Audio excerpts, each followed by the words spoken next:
Kita masih menanti jalannya persidangan, maksud kami jalannya konferensi pers, karena tadi sudah kita ketahui untuk pernyataan dari Ketua KPK sudah ditutup. Namun saat kita masih melihat bagaimana para wartawan masih mengajukan pertanyaan kepada Ketua KPK Agus Raharjo mengenai penetapan dari tersangka baru kasus IKTP yang cukup menyita perhatian masyarakat karena sudah berjalan cukup lama, dengan adanya juga drama dalam hal ini adalah kaitannya dengan pendirian pansus ataupun hak angket dari DPR untuk membentuk pansus KPK yang saat ini dipertanyakan ataupun dikabarkan oleh banyak orang sebagai langkah untuk membuat tumpul dari KPK untuk mengungkapkan kasus-kasus besar, termasuk dalamnya hal ini adalah kasus IKTP. Ya, tadi kita sudah lihat bagaimana jalannya konferensi pers dari gedung KPK Jakarta. Saat ini kita masih menanti bagaimana hasil akhir dari konferensi pers tersebut, apakah ada pernyataan lain yang disampaikan oleh Ketua KPK Agus Raharjo. Namun seperti kita ketahui tadi sudah disampaikan bahwa pada saat ini hanya akan diumumkan penetapan tersangka baru untuk kasus IKTP terlebih dahulu. Namun fakta dan bukti terkait akan dibeberkan pada saat persidangan, tidak akan disampaikan pada saat ini. Karena ketika kita dengarkan pertanyaan-pertanyaan tadi semua mengarah kepada apa yang memberatkan ataupun yang menjadi dasar dari penetapan tersangka. Namun Ketua KPK Agus Raharjo masih enggan menyebutkannya dan mengatakan bahwa ketika KPK memutuskan untuk menetapkan seseorang menjadi tersangka, maka ada bukti kuat yang disiapkan untuk mendukung pernyataan ataupun penetapan tersangka tersebut. Kita juga masih melihat apakah akan ada langkah konkret dari KPK terkait dengan pasca penetapan tersangka terhadap SN ini nantinya.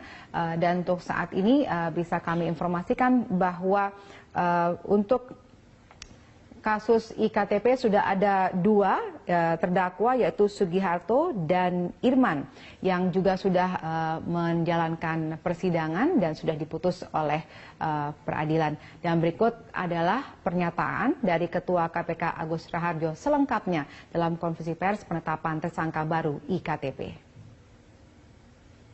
Penduduk berbasis nomor induk kependudukan secara nasional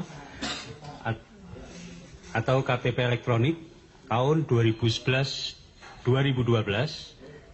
pada Kementerian Dalam Negeri Republik Indonesia, Komisi Pemberantasan Korupsi menemukan bukti permulaan yang cukup untuk menetapkan seorang lagi sebagai tersangka. 2. KPK menetapkan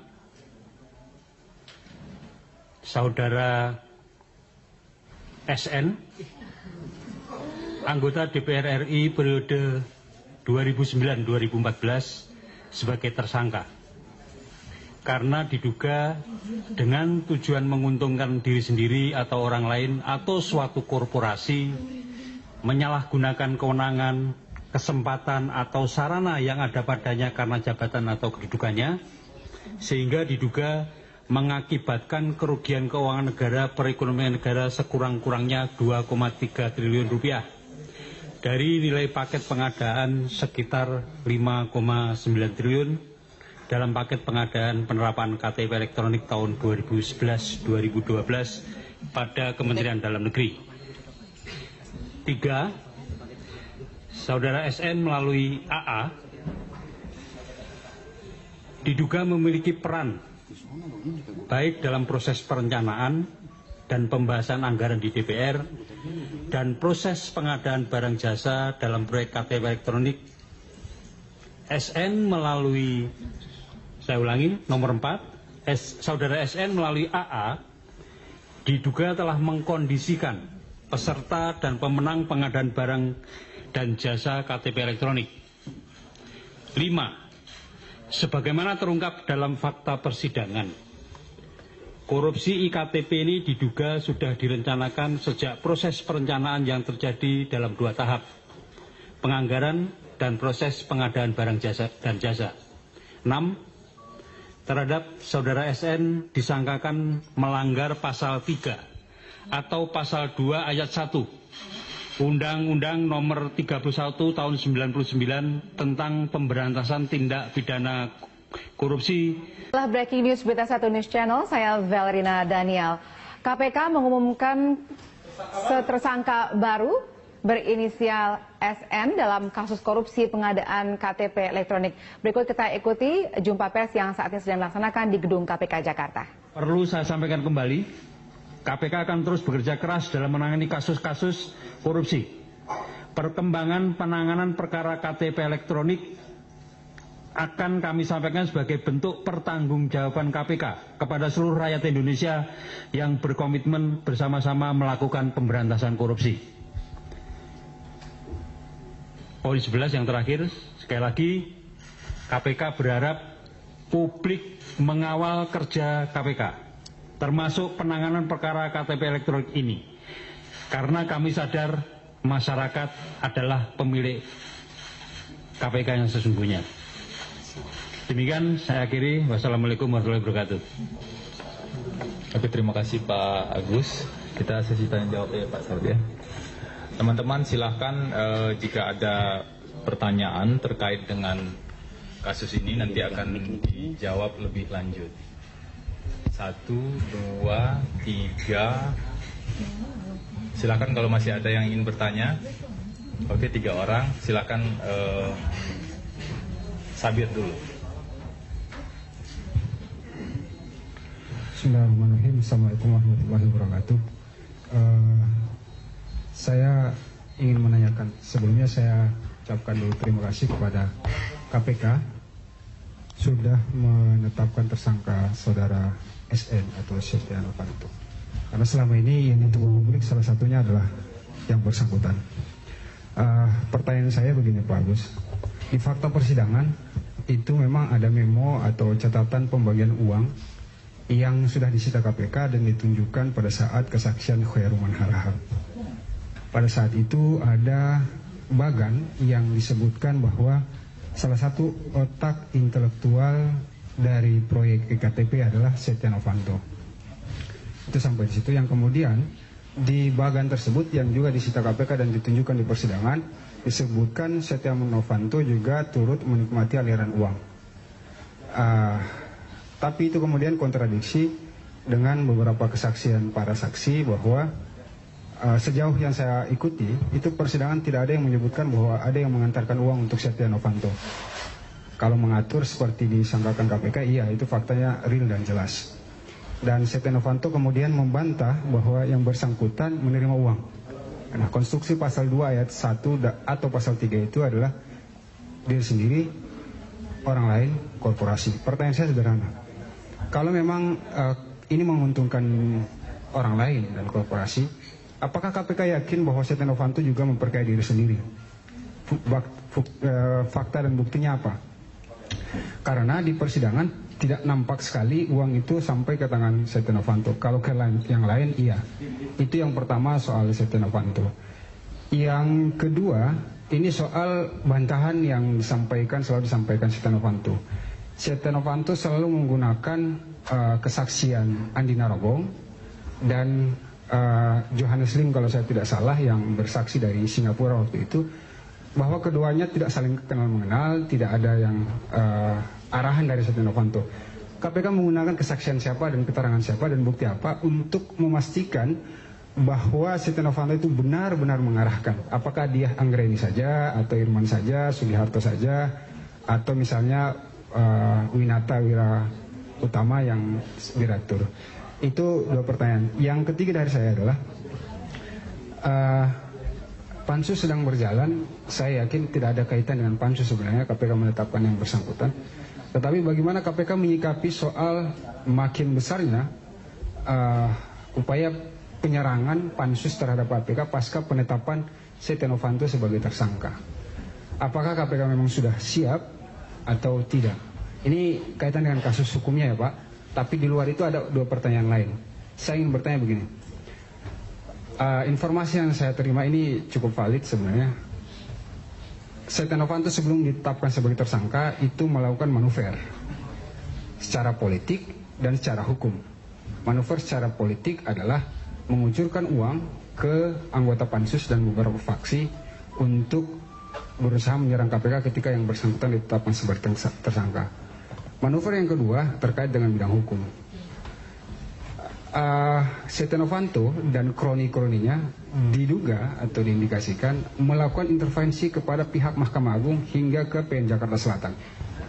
Tujuannya adalah untuk supaya yang bersangkutan bisa lolos kalau naik ke pra-peradilan. Jadi pertanyaan saya ada 5, Pak Agus dan Pak ini, yang bidang politik dan bidang hukum tolong dijawab karena ini sensitif dan saya ingin mengkonfirmasi karena informasi sudah saya dapat sekitar 2 atau 3 minggu yang lalu. Bahkan Mahkamah Agung sudah menunjuk salah satu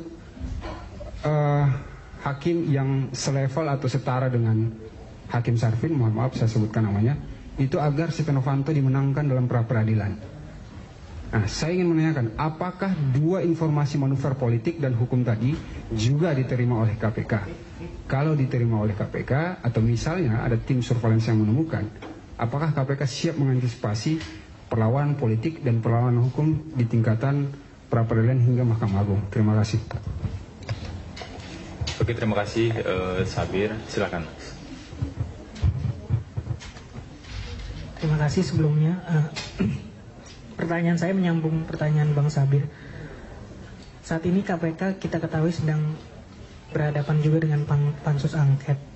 Nah, ketika menetapkan tersangka, akan ada potensi nantinya KPK dianggap melawan pansus. Nah, apa langkah KPK untuk menghadapi potensi itu? Terima kasih. Silakan, Deska.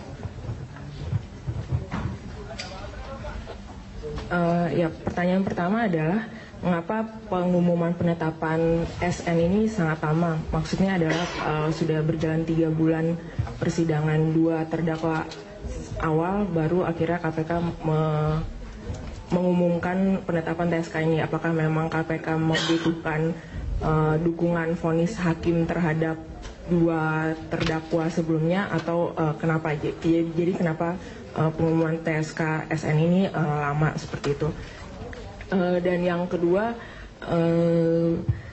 tadi seperti yang sudah disampaikan oleh penanya sebelumnya, dalam sidang-sidang 2 terdakwa ada orang-orang yang akhirnya menarik BAP mereka terkait dengan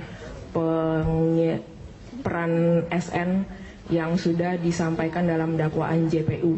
Bagaimana akhirnya KPK dapat firm dan yakin bahwa memang ada peran-peran SN di sini ketika ada penarikan BAP yang disampaikan di pengadilan terkait peran SN. Oke, terima kasih. Ada 3 orang, ada beberapa pertanyaan. Silakan Pak Agus untuk menjawab lebih lanjut. Terkait dengan pertanyaan Saudara Sabir, banyak yang terkait dengan materi pemeriksaan, dan materi ini mungkin sebaiknya memang tidak disampaikan di sini. Nanti kita akan gelar di pengadilan, jadi supaya kemudian nanti pengadilannya berjalan dengan kita akan membuka semua masalahnya atau bukti-buktinya di pengadilan. Jadi dan ini sama sekali tidak terkait dengan pansus yang sekarang bekerja. Dari sisi itu kami, kalau dengan pansus, sebagaimana saya ungkapkan berkali-kali di banyak kesempatan, satu-satunya cara KPK yang mempercepat kerjanya, meningkatkan performanya, supaya kemudian menunjukkan pada masyarakat bahwa kita tidak terpengaruh dengan itu. Nah, mengenai pertanyaan yang terkait dengan, walaupun ini nggak terkait hukum, apakah yang bersangkutan intervensi atau yang bersangkutan juga mempengaruhi proses di pengadilan, kami tidak akan berkomentar terhadap itu, ya. Apakah kami mempunyai data, mempunyai informasi, ya itu biar kami nanti yang mengatur langkah-langkah dan strateginya. Nah, terkait dengan tadi pertanyaan yang kedua juga masih terkait dengan pansus, pasti kami membawa yang bersangkutan ke proses penyidikan ini bukan sesuatu yang serampangan. Pasti kita mempunyai 2 alat bukti yang kuat. Oleh karena itu, ya nanti proses berikutnya Anda ikuti aja di dalam proses di pengadilan. Kemudian pertanyaan terakhir terkait dengan ada yang menarik BAP, kemudian ya itu nanti kita sekali lagi adu bukti di pengadilan, karena dari sisi seperti yang proses terjadi kan sampai ada yang kita tersangkakan karena kesaksian palsu, kemudian nanti dalam persidangannya pasti kita juga akan membuka rekaman apabila diminta oleh pengadilan. Jadi semuanya nanti proses berikutnya kita serahkan pada proses pengadilan, dan KPK akan membawa alat-alat bukti yang diperlukan di dalam proses itu untuk meyakinkan majelis hakim maupun masyarakat banyak bahwa kita berjalan pada track yang betul. Mungkin itu dari saya. Pak Saud mau ada tambahan?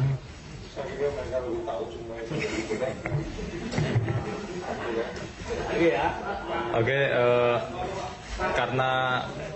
karena ada kegiatan lain yang harus diikuti oleh pimpinan. Nanti kalau beberapa pertanyaan yang agak detail nanti bisa saya respon lebih lanjut.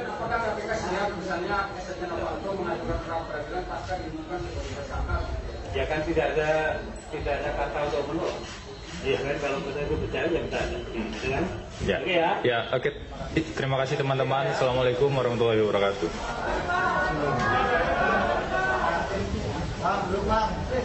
Kacamata duduk.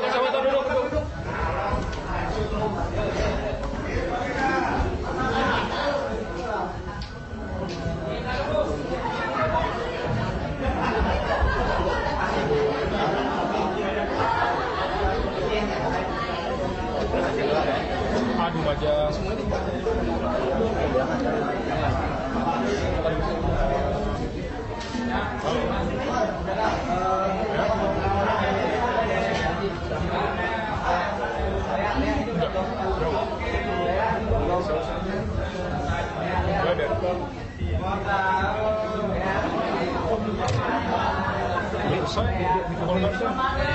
Tinggal depan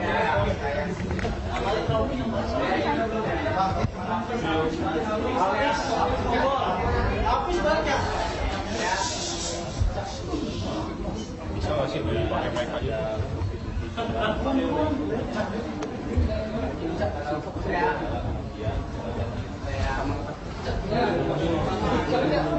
Udah belum? Udah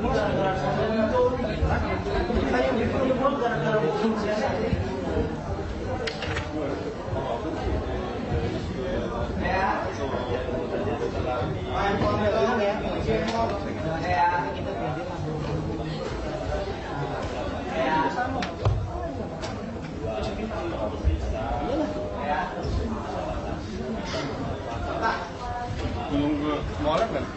Molek. Ini bisa berhasil lagi ya, tinggi ya. Kalau Udah biarin ya.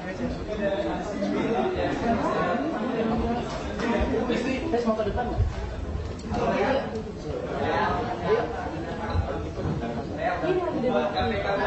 Sini mas, sini. Ya.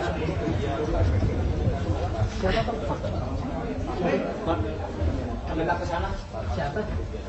Oh, maksudnya lu suruh ke sana.